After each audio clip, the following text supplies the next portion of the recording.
नमस्कार दोस्तों, मैं राहुल उपाध्याय आपका अपने YouTube चैनल पे स्वागत करता हूं। आज का हमारा हिंदी का टॉपिक है अव्यय।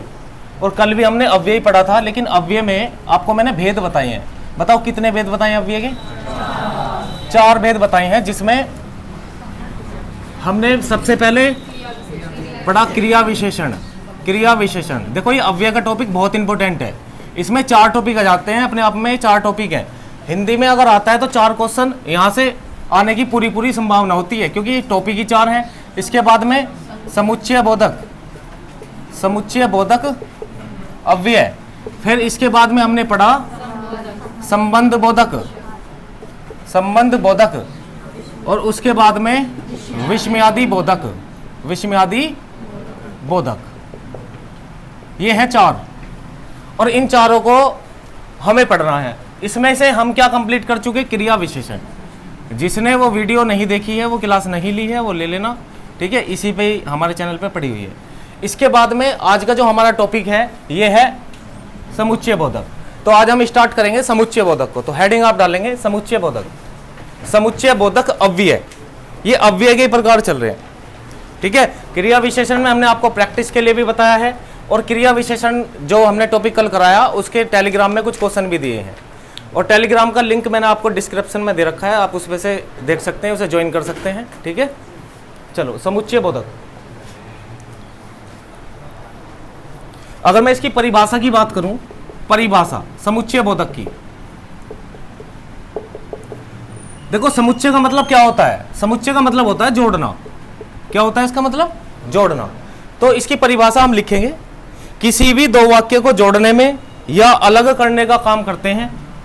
किसी भी 2 वाक्य को जोड़ने में और अलग करने में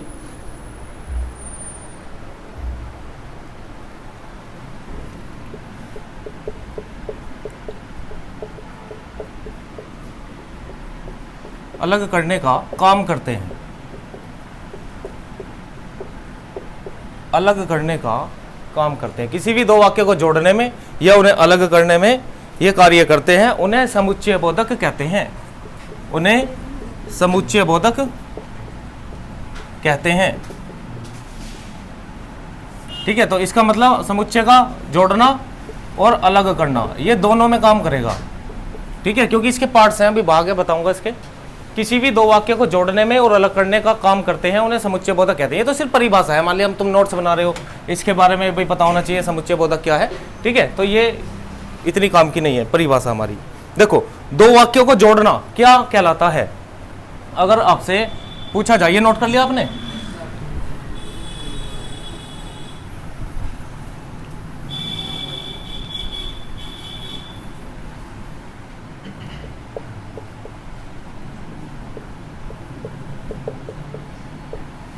अव्यय, ये है हमारा टॉपिक।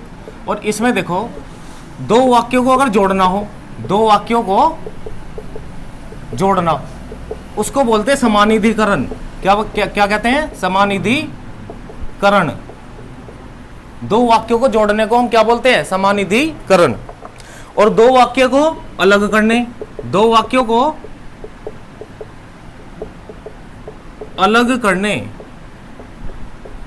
को बोलते हैं व्याधिकरण। व्याधिकरण। तो दोनों पॉइंट ये नोट करें, 2 वाक्यों को जोड़ने को क्या कहते हैं? क्वेश्चन बन सकता है समानिधिकरण। और 2 वाक्यों को अलग करने को क्या बोलते हैं? व्याधिकरण।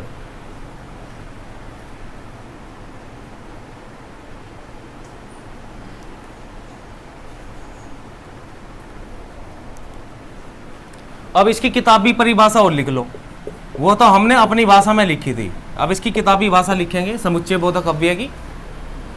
जो अव्यय क्रिया या संज्ञा की विशेषता ना बताकर, जो वाक्य संज्ञा या क्रिया की विशेषता न बताकर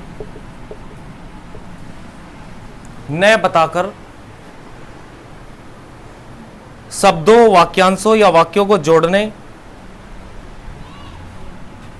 शब्दों, वाक्यांशों या वाक्य को जोड़ने और अलग होने का कार्य करे। अलग होने का कार्य करे। संबंध बोध समुच्चय बोधक अव्यय कहलाता है।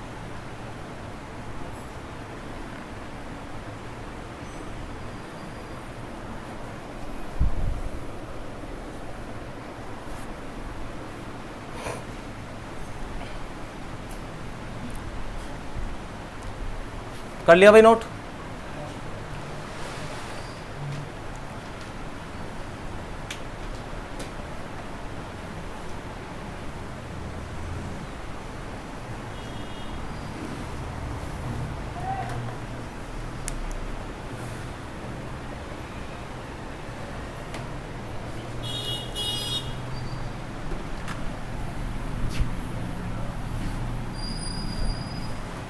अब देखते हैं समुच्चय बोधक अव्यय के भेद।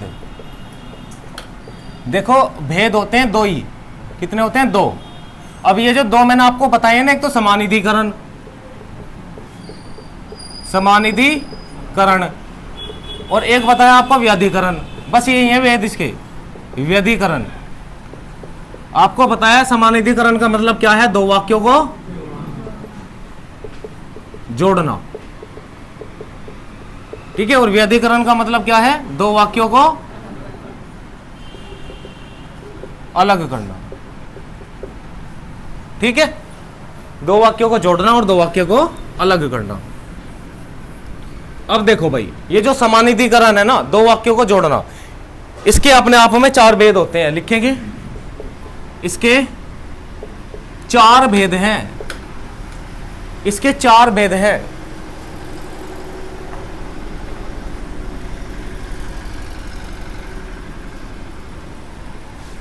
नंबर एक, संयोजक। संयोजक का भी मतलब क्या होता है? जोड़ना ही होता है। संयोजक, संयुक्त मतलब जोड़ना। दूसरा है विभाजक। विभाजक, विभाजक। तीसरा है विरोध दर्शक।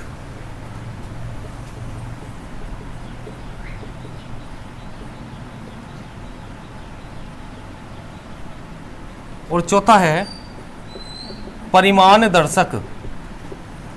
परिमाण दर्शक।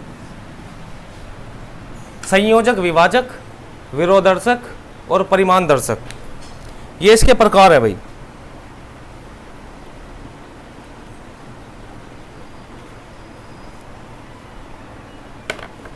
देखो संयोजक में क्या चीज आएगी, इसकी परिभाषा लिखो जरा। परिभाषा संयोजक की, जो अव्यय दो शब्दों या वाक्यों को जोड़ते हैं। जो अव्यय दो शब्दों या दो वाक्यों को जोड़ते हैं, संयोजक अव्यय कहलाते हैं। जैसे और, तथा, एव, भी।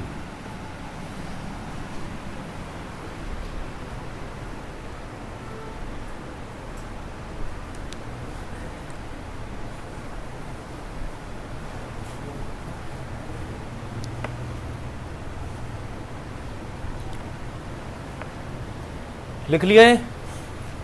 देखो अब समझ लो। अव्यय का मतलब कल बताया आपको मैंने क्या होता है वही बताओ। जिसमें कोई, ये कैसे शब्द होते हैं? अविकारी, मतलब जिसमें हम कोई चेंज नहीं कर सकते, उसे तोड़ नहीं सकते। एक तरीके से हम इसे रूढ़ शब्द बोल सकते हैं, ठीक है, जिसे तोड़ा ना जा सके। अब देखो और है, और को कहीं में तोड़ सकते हो? बताओ। ये अव्यय ही है ये सब। ये तथा, तथा के अलावा कुछ इसे तोड़ सकते हैं? ए, बी, ऐसे शब्द क्या होते हैं? अव्यय होते हैं। और अव्यय में हम इसका प्रकार पढ़ रहे हैं समुच्चय बोधक अव्यय का। अब देखो समानाधिकरण में दो वाक्यों को जोड़ने का कार्य है। इसके प्रकार कितने हैं? चार है। देखो ये संयोजक है ना, संयोजक मतलब ही क्या होता है? जोड़ना होता है। अब कैसे जोड़ेंगे, देखो आपको क्वेश्चन किस तरीके से पूछेगा। क्वेश्चन देखो पहले, जैसे आ गया मोहन और सोहन खेल रहे हैं, खेल रहे हैं, और आप पे और पे अंडरलाइन करके दे दिया कि ये किस प्रकार का अव्यय है।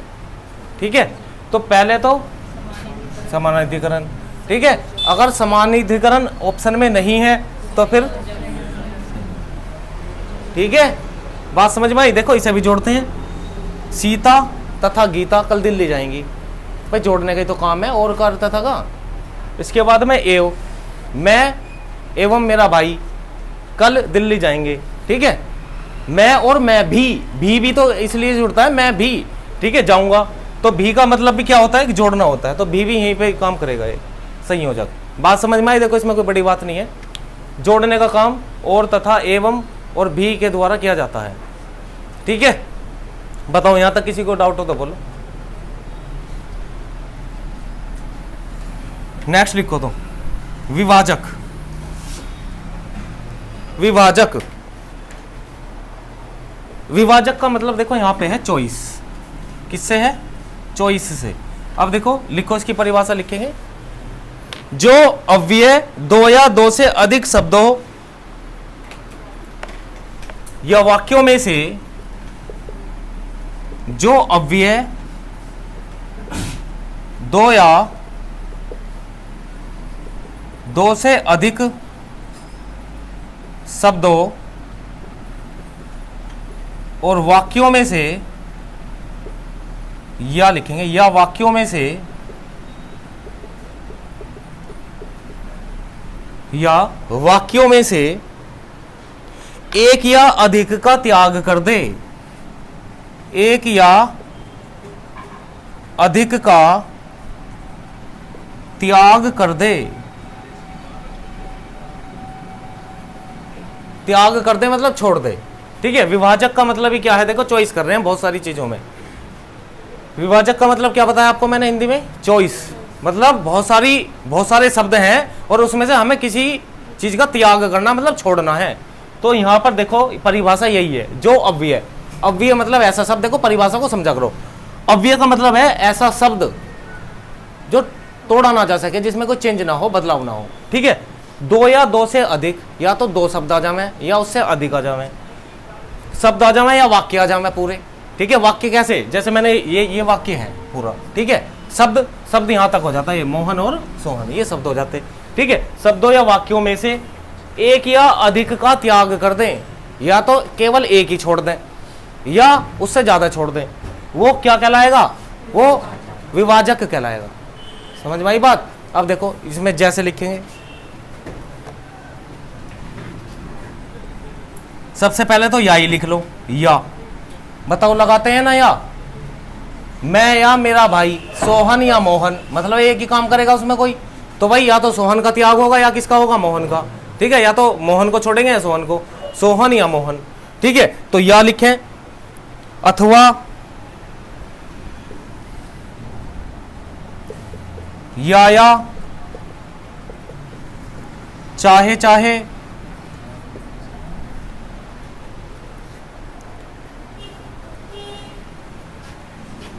क्या क्या, ये शब्दों को ध्यान रखेंगे भाई। अभी प्रैक्टिस में बताऊंगा तो ये शब्द भी आएंगे, ने, ना की, नहीं तो, नहीं तो।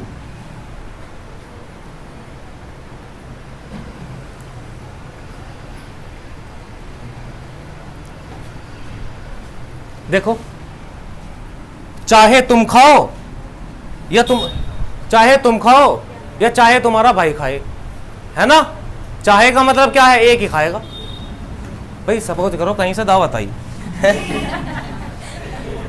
अब उसने कहा एक ही आदमी होगा, एक आदमी की दावत देते हैं ना, है कि जी चाहे तुम खाओ या चाहे तुम्हारा भाई, चाहे तो अपने पापा को भेज दियो, चाहे तुम आ जाइयो, है ना? ऐसे बोलते हैं ना।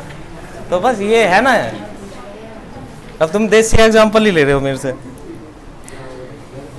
ऐसे बोलते हैं भाई, जैसे कोई आ गया मेहमान, आप चाय पियेंगे अथवा कॉफी है, अथवा देखो अथवा भी है इसमें, या कॉफी या भी लिख देते हैं।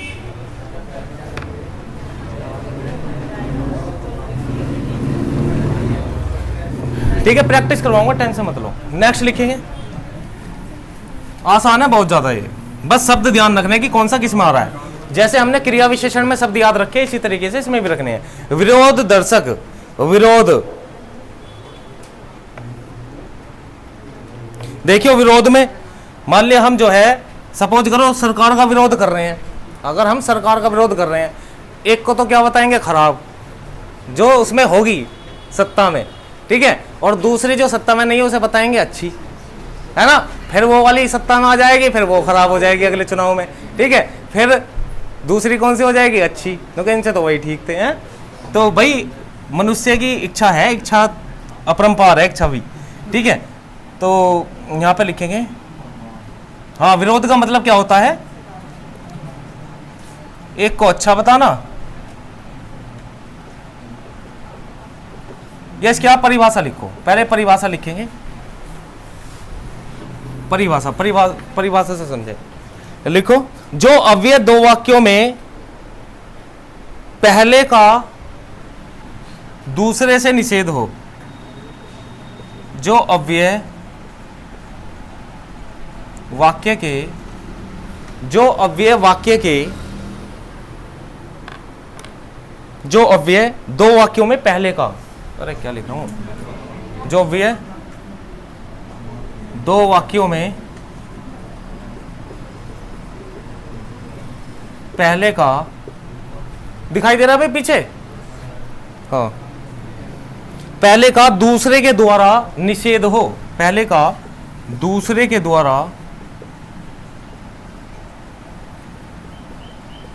निषेध हो, निषेध मतलब मना करना, विरोध करना, निषेध का मतलब ये है,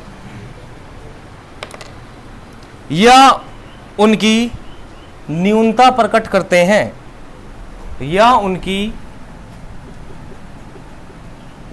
न्यूनता मतलब कमी दिखाना एक तरीके से,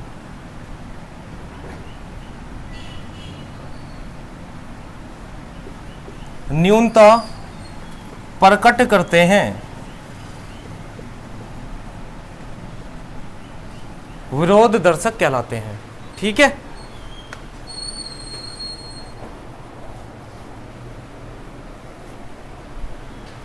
शब्द लिखो, इसके शब्द यहां लिख देता हूं भाई, जैसे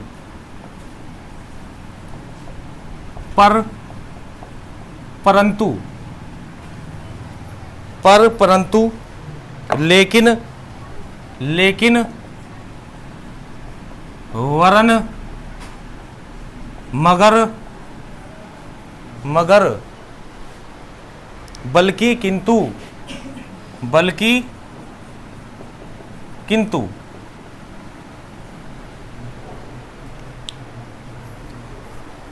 मतलब एक का विरोध करेंगे इसमें और एक को क्या बताएंगे, अच्छा बताएंगे। ठीक है, ऐसे वाक्य मिलेंगे तुम्हें इसमें, एक का तो करोगे तुम क्या, विरोध, और दूसरे को क्या बताएंगे, अच्छा बताएंगे।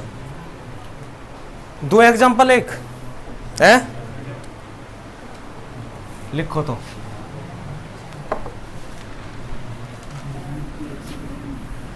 लिखो, रावण अहंकारी था परंतु विभीषण अच्छा था, विभीषण अच्छा था। ठीक है, कितना बढ़िया एग्जाम्पल सेट हुए हैं।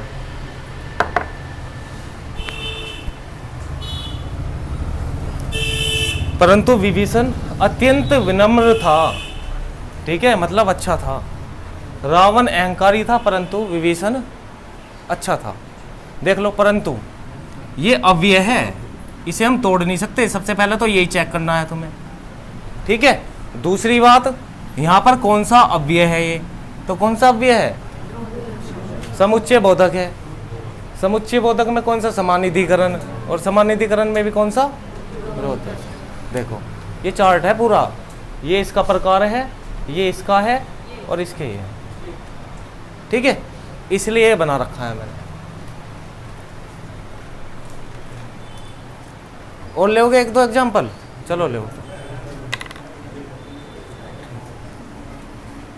सीता आई, सीता आई मगर गीता नहीं आई, मगर गीता नहीं आई।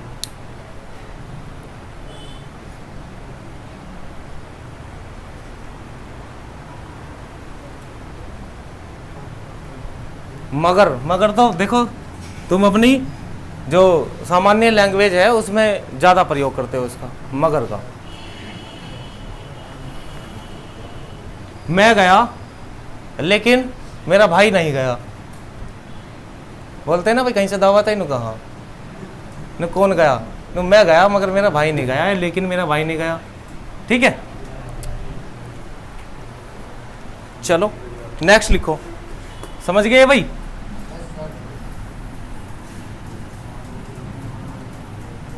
परिमाण दर्शक, नेक्स्ट लिखो।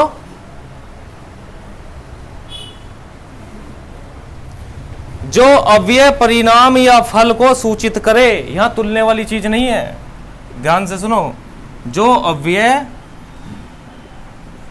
फल या किसको सूचित करे? फल या मतलब परिणाम या फल को सूचित करे। जो अव्यय फल या परिणाम को सूचित करे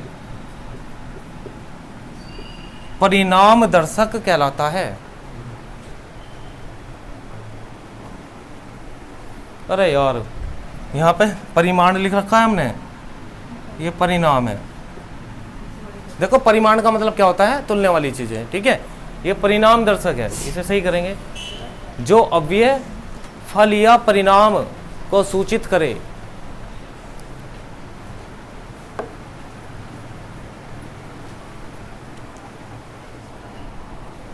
देखो शब्द लिखो,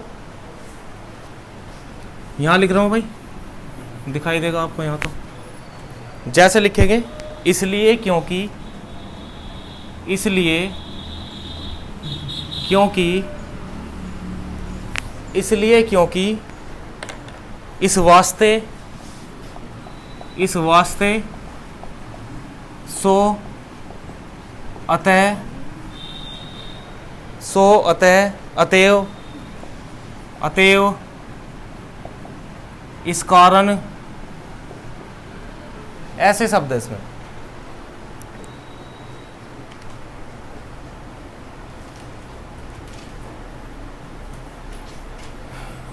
एक दो उदाहरण भी लिख लो इसके। वह नहीं आया इसलिए राम चला गया। वह नहीं आया इसलिए राम चला गया।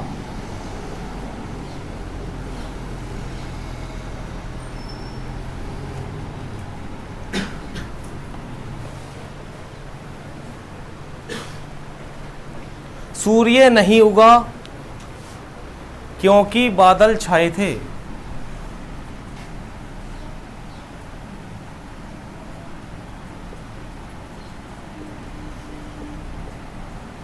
क्योंकि बादल छाए थे। सूर्य नहीं उगा क्योंकि बादल छाए थे। ये शब्दों का ध्यान रखना है आपको। जैसे क्रिया विशेषण में हमने ध्यान रखे, इसी तरीके से ध्यान रखने हैं बस। और अव्यय होगा, सबसे बड़ी बात तो ये है, ये ऐसे शब्द क्या होते हैं? अव्यय। कभी कभी इतना इजी दे देता है छांटने के लिए, जैसे आपको दे दिया क्योंकि, है ना, तो, सो, इसमें इनके निम्नलिखित में से बताओ कि कौन सा अव्यय नहीं है, है ना। और एक शब्द आपको ऐसा दे दिया जो टूट सकता हो। बंद होगी क्या? स्टोरेज फुल कर दी?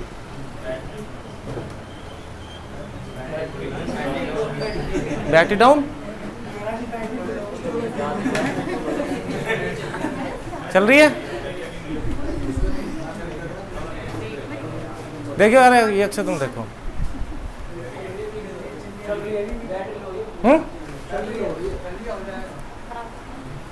यार तुम ऐसा काम मत करवाया करो,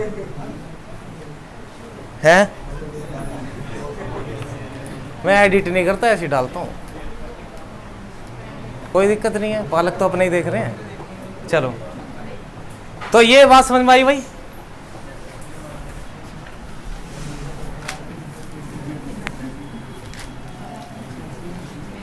तुम यार वैसे ही कर दो हैं।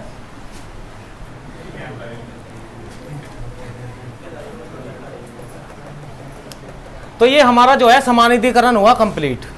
ठीक है, वाक्यों को जोड़ने का काम, किसी एक शब्द को त्याग करने का, या दो से, देखो इसमें क्या पड़ा, ध्यान से सुनो, देखो अंतर कैसे समझोगे। संयोजक मतलब होता है दो शब्दों को जोड़ना है, दो वाक्यों को जोड़ना। विभाजक का मतलब क्या होता है बताओ? विभाजक का मतलब क्या होता है? एक को चुनना, मतलब एक को लेना, किसी को छोड़ना। विरोधादर्शक मतलब एक को सही बताना और एक को गलत बताना। परिणाम में मतलब क्या आएंगी चीजें? फल मिलेगा, परिणाम मिलेगा। चलो व्याधिकरण में लिखेंगे अब।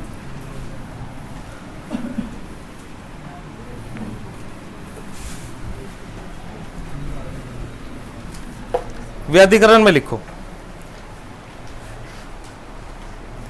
लिखो, ये भी 4 प्रकार का होता है व्याधिकरण।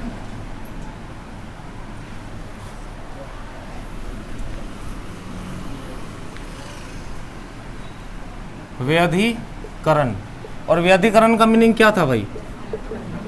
दो शब्दों या वाक्यों को, दो वाक्यों को अलग करना, अलग करना। ठीक है, भेद कितने हैं इसके? भेद है इसके 4, चारों ही नोट करेंगे। भेद कितने भाई? भेद है 4, इसके भी 4, उसके भी 4। ठीक है, तो ये भी ध्यान रहेगा। सबसे पहले लिखेंगे कारणवाचक, कारणवाचक। दूसरा लिखेंगे उद्देश्यवाचक, संकेतवाचक, सबरूपवाचक। उद्देश्यवाचक,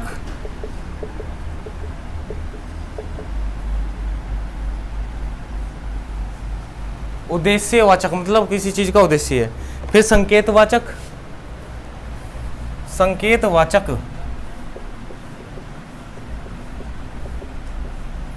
और फिर है सबरूपवाचक, सबरूपवाचक।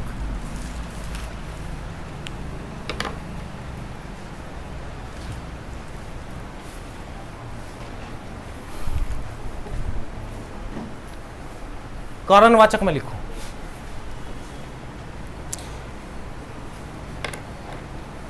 जब प्रधान वाक्य में फल या परिणाम बताकर, जब प्रधान वाक्य में फल या परिणाम बताकर, फल या परिणाम बताकर गौण, गौण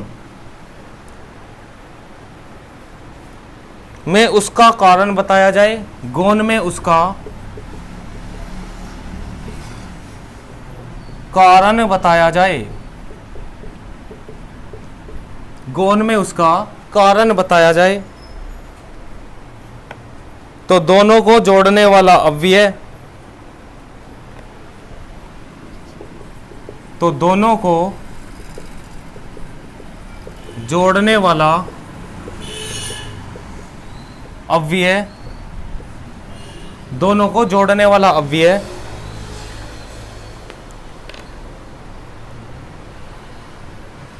कारणवाचक कहलाता है, कारणवाचक कहलाता है।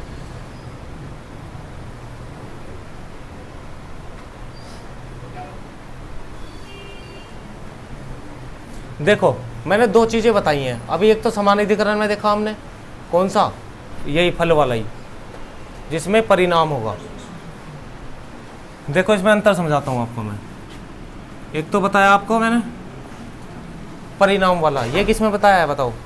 समानाधिकरण में। किसमें बताया है? समानाधिकरण में, जिसमें दो वाक्यों को जोड़ने की बात होती है। एक होता है कारणवाचक, जो अब हम पढ़ रहे हैं। ठीक है भाई, दोनों में अंतर है, ध्यान से सुनना। दोनों में अंतर क्या है?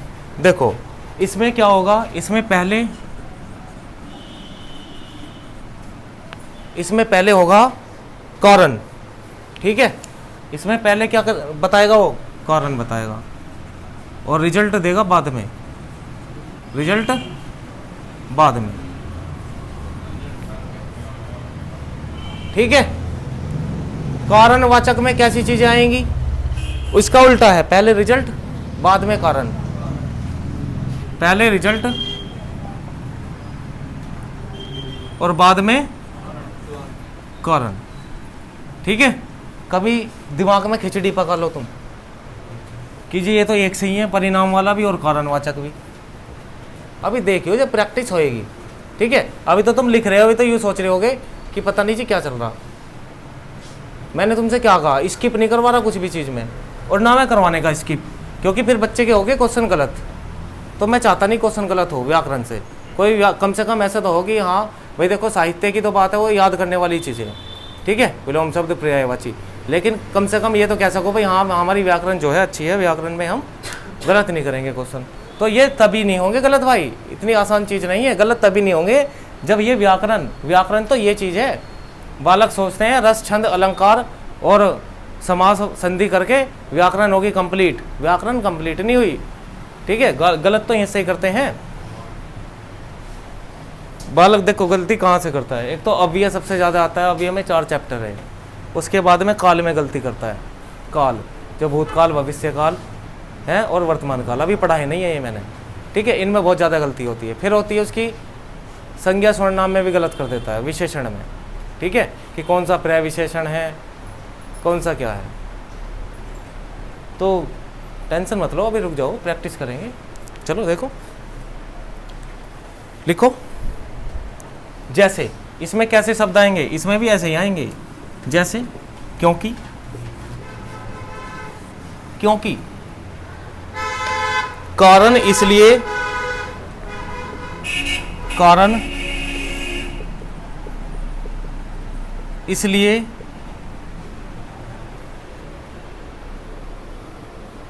कि, चूंकि, कि, चूंकि आदि। चूंकि का प्रयोग पहले मैथ में करते थे बहुत, है ना, इस तरीके से इसे तो बोलते थे चूंकि।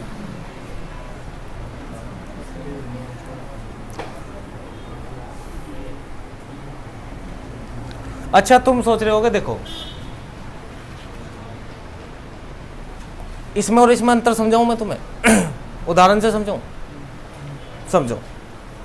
वह नहीं पढ़ा, वह नहीं पढ़ा, इसके बाद में कारण बताएंगे, बता रहे हैं नहीं, पहले दे दिया रिजल्ट हमने। वह नहीं पढ़ा क्योंकि उसके पास किताब नहीं थी, हो गया कारण, इसलिए तो कारण है। बाद में कारण बताया हमने, पहले रिजल्ट दे दिया। ठीक है, अच्छा देखो, वह ठीक नहीं हो सका, वह ठीक नहीं हो सका क्योंकि उसने दवाई नहीं खाई थी। कारण बाद में बताया, रिजल्ट पहले दे दिया आपको मैंने। समझ में आ गई बात? बस तो लिख लो, ये एग्जांपल लिख ही लो तुम। ये वायर नीचे देखियो, बार बार लग रही है।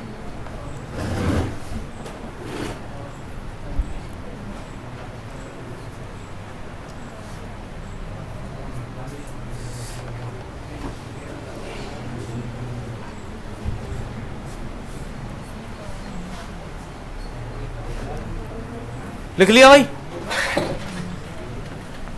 चलो दूसरा लिखो, उद्देश्यवाचक।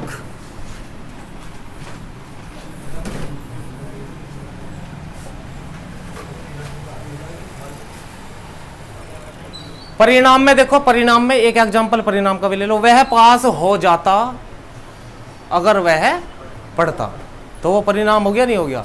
कारण बाद में बताते हैं, इसमें पहले और इसमें बाद में। तो कारण में और परिणाम में दोनों में अंतर है बहुत बड़ा। चलो उद्देश्यवाचक में लिखो, इस वर्ग के समुच्चय बोधक अव्यय को, इस वर्ग के समुच्चय बोधक अव्यय को बाद, मतलब हाँ समुच्चय बोधक अव्यय के बाद, समुच्चय बोधक अव्यय के बाद आने वाला वाक्य, आने वाला वाक्य उद्देश्य को सूचित करता है, उद्देश्य को सूचित करता है। इस वर्ग के समुच्चय बोधक अव्यय के बाद आने वाले वाक्य, जो आने वाला वाक्य है वो किसको सूचित करेगा? उद्देश्य को, कि कुछ उद्देश्य है। जैसे कि, जो, ताकि, इसलिए। जैसे कि, जो, ताकि, इसलिए। ठीक है, ऐसे शब्द आएंगे इसमें।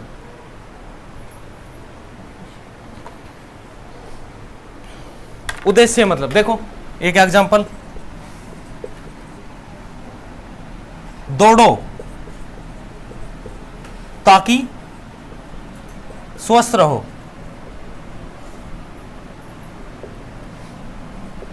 बताओ, उद्देश्य है ना स्वस्थ रहने का, तो पहले ये बोला दौड़ो ताकि स्वस्थ रहो। मैं तुम्हारे लिए पुस्तक लाऊंगा ताकि तुम पढ़ सको। ठीक है, उद्देश्य है मैं तुम्हारे लिए पुस्तक लाऊंगा ताकि तुम पढ़ सको।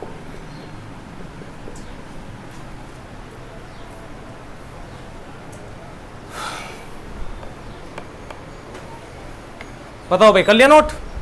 चलो अब लिखेंगे संकेतवाचक। संकेतवाचक, संकेतवाचक की भी परिभाषा लिखो। इनमें संकेत, शर्त आदि का बोध होता है। इसमें संकेत,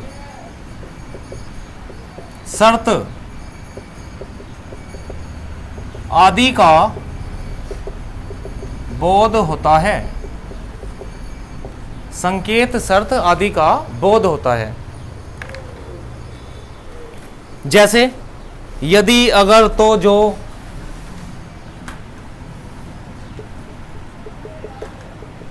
यदि, अगर, तो, जो।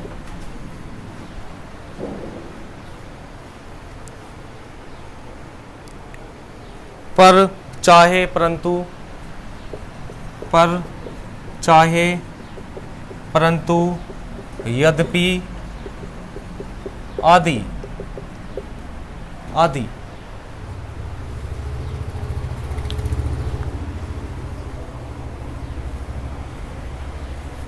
संकेत देगा इसमें। संकेत कैसे देगा? यदि राम आता तो मोहन जाता। यदि राम आता तो मोहन जाता। यदि राम आता तो मोहन जाता। यद्यपि वह निडर है, यद्यपि वह निडर है पर बदमाश नहीं।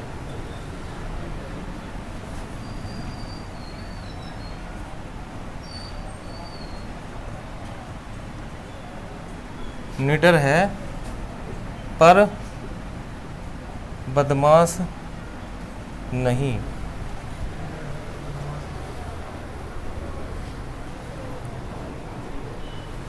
पर तो है ना, बता तो दिया, पर और तो, इस तरीके के शब्द यहां पे आएंगे।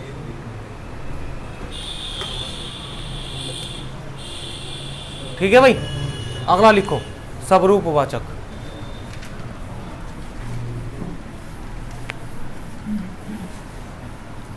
सबरूपवाचक, सबरूप देखो नाम से पता चल रहा है। सबरूप मतलब इसके रूप की बात करेगा। इसमें परिभाषा लिखो पहले, परिभाषा इसकी परिभाषा लिखो। लिखो जो समुच्चय बोधक अव्यय पहले कही गई बात का स्पष्टीकरण का वर्णन करते हैं।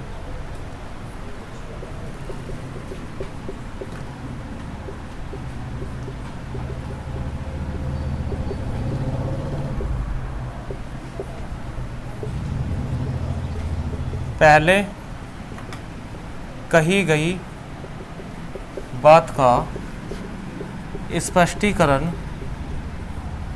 वर्णन करते हैं। स्पष्ट एकदम।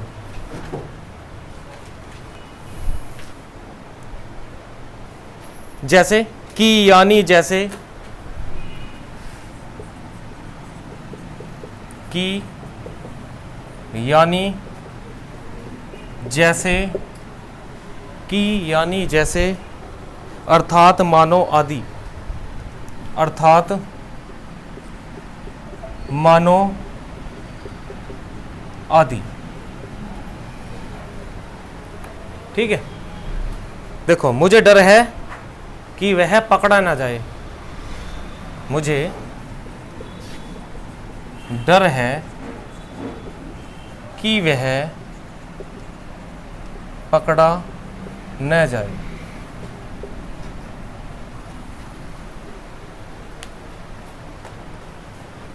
पहले कही गई बात, यहाँ देखियो, कभी तुम ये देखो शब्द की, ये तो ये वाले जो शब्द हैं, देखो कुछ शब्द ऐसे देख रहे होगे आप इसमें, वो सभी में लिखवाए हैं मैंने। ठीक है, ऐसे नहीं अलग अलग है, लेकिन देखो ये समझोगे कैसे आप, ये सोचो। ठीक है भाई, मैंने तो वाक्य बोल दिया। हाँ बताओ। मुझे डर है कि वह पकड़ा ना जाए। अब देखियो इसकी परिभाषा पढ़ो। जो समुच्चय बोधक अव्यय पहले कही गई बात का स्पष्टीकरण है। मुझे डर है, पहले से ही है ना, कि वह पकड़ा ना जाए, तो इसका स्पष्टीकरण करा ना इसने।